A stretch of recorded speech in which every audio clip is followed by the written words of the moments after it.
money's worth. He's going to cover the 12 principles of abundance, and you know, it's wonderful information. Kevin has been a mentor of mine for many, many years, and honestly, we are really terrific friends. I love him dearly. You're in for a treat. Man's loaded with knowledge. So I don't know what else to say except that, you know, he's just like my favorite kind of guy. Great presenter. So please give a big hand for Kevin Hogan. Have a wonderful time. Thank you. Love you too. All right, that's enough of that stuff. They'll think about us otherwise. All right, you guys let me know if it's all good on the microphone. We're all good, okay? Because last year somebody came up and said, "We can't hear you," and I was like, "Then what does it matter?" Hang on. I'm in the Grand Canyon last weekend, and I know you're saying, "What are you doing in the Grand Canyon?" My daughter asked me to take her to the Grand Canyon. It's one of those things when you're a parent, like you want to take your kids to do.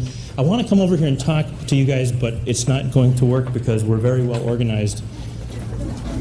You know, and so forgive me, it's not my choice.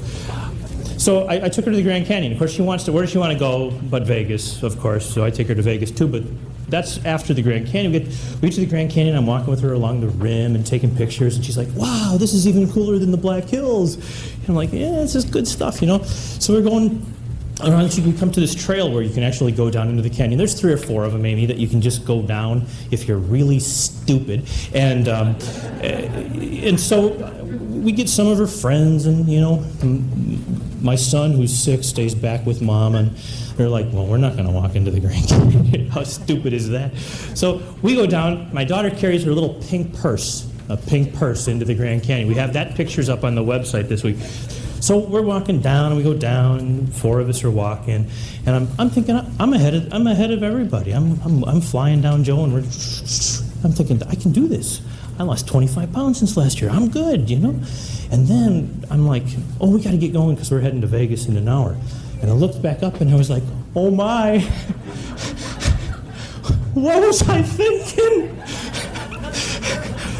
And Jessie looks at me, and she says, "What's wrong, Daddy?" And I'm like, "I don't think I can do that." So we start walking, walk, and about every 150 feet out of the mile, I'm literally stopping. We didn't bring water.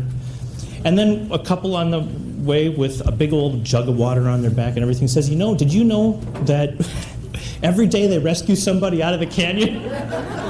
I'm like, "Oh, good, cool.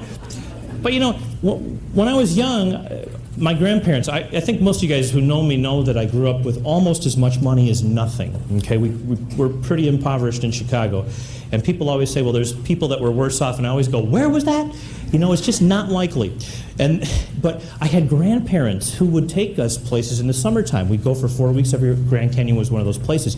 And I always had this picture like, you know, Christmas is always important, family's always important. All that stuff was cool to me. I was like, I got to take my kid someday to the Grand Canyon. And sure enough, I did. But you know what? Here's the deal. If you're over 35 years old and you are stupid enough to walk into the canyon, don't email me and let me know the results. It took us an hour to get up that last mile. Oh man, it was tough. But that's abundance, because you know what? The picture in the mind was there. Somebody wrote me the other day and said, Kev, it's like, the question was, I use the law of attraction and it doesn't always work. And I'm like, well, then you're not using what's working. It can't be a law. Either that or you're like a speeder, you're doing 85 in the 55, you're breaking the law. So when I originally designed this course a year ago, I had one idea, and then I had a Paul McCartney moment on the plane when I came out here. Paul McCartney moment, you don't know what that is. Okay, I'm a big Beatles fan.